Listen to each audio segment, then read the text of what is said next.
எல்லாம் எப்படி இருக்கிறீங்க? வாங்க, இன்றைக்கி ஆட்டுக்கால் வாங்கிட்டு வந்திருக்கிறேன். ஒரு ஆட்டுக்கால் வாங்கிட்டு வந்திருக்கிறேன். இது அவங்களே சுட்டுட்டு க்ளீன் பண்ணி கொடுத்தாங்க. அதுக்கப்புறம் நான் வீட்டில் எடுத்து வந்து அதில் சின்ன சின்ன முடியெல்லாம் இருக்கும். அந்த முடியெல்லாம் சுடு தண்ணியில் போட்டு மஞ்சத்தூள் போட்டு அதெல்லாம் சுரண்டி எடுத்துகிட்டு சுத்தம் பண்ணி வச்சுருக்கிறேன். வாங்க இப்போ பாயாசம் செஞ்சிடலாம். குக்கர் வச்சுக்கலாம். ஒரு 2 ஸ்பூன் எண்ணெய் ஊற்றிக்கலாம்.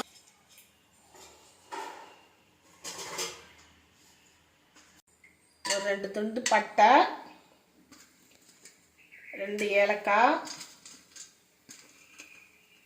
ஒரு 2 கிராம்பு, ஒரே ஒரு ஸ்டார் பூ, கொஞ்சமாக சோம்பு, 1 ஸ்பூன் இஞ்சி பூண்டு பேஸ்ட்டு, கொஞ்சமாக கருவேப்பிலை, இந்த ஆட்டுக்காலை போட்டுக்கலாம்.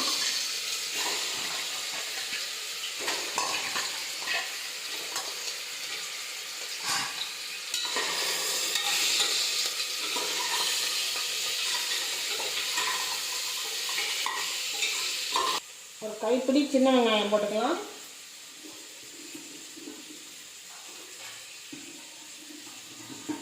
வெங்காயம் ரொம்ப வதங்கணும்னு தேவையில்லை. இப்போ வந்து அந்த கால் முழுகிற அளவுக்கு தண்ணி வச்சுக்குவோம்.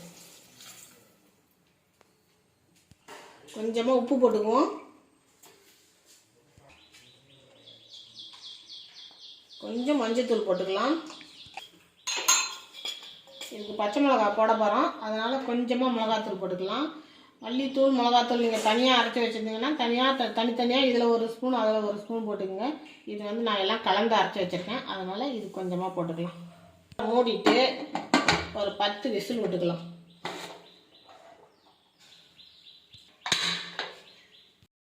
வந்துருச்சு. இப்போ கொஞ்சோண்டு இதுக்கு தேங்காய் அரைச்சிக்குவோம்.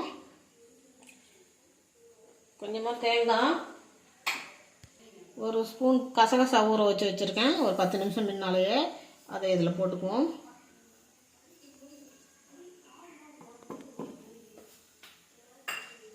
கொஞ்சமாக சோம்பு போட்டுக்கலாம். ஒரு 5-6 முந்திரி பருப்பு போட்டுக்குவோம். ஒரு 3 பச்சை மிளகாய் போட்டுக்கலாம். இதை அப்படியே பேஸ்ட்டாக அரைச்சிக்கிட்டு வந்துடுவோம். அதான் குக்கர் ஓப்பன் பண்ணி பார்த்துடலாம்.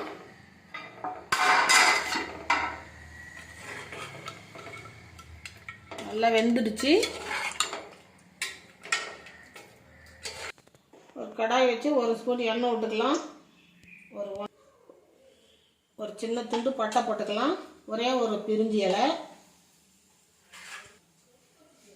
ஒரே ஒரு பெரிய வெங்காயம் கட் பண்ணி வச்சுருக்கேன், அதை இது கூட சேர்த்துக்குவோம்.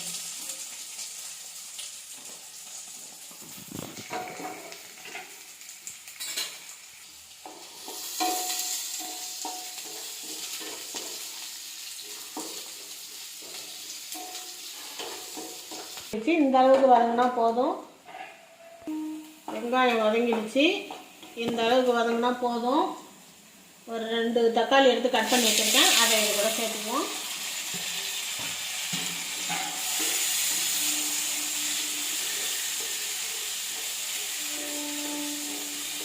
நல்லா வதங்கட்டும். வதங்கிடுச்சு. இதில் கொஞ்சமாக இஞ்சி பூண்டு போட்டுக்குவோம். ஏற்கனவே போட்டிருக்கிறோம் வேக வைக்கும் போது, அதனால் கொஞ்சமாக சேர்த்துக்கலாம்.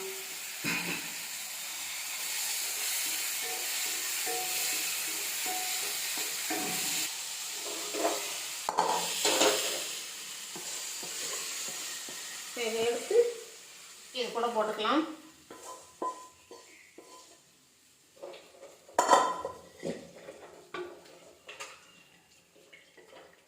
பாயாவுக்கு தேவையான உப்பு போட்டுக்கலாம். உப்பு ஏற்கனவே காலில் போட்டிருக்கிறோம், அதனால் பார்த்து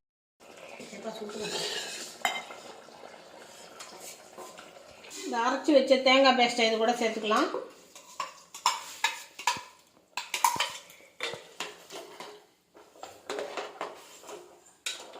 அப்படியே குக்கரை மூடி வச்சிடலாம். மூடிட்டு ஒரு 2 விசில் விட்டுக்கலாம். பாயா ரெடி ஆகிடுச்சு.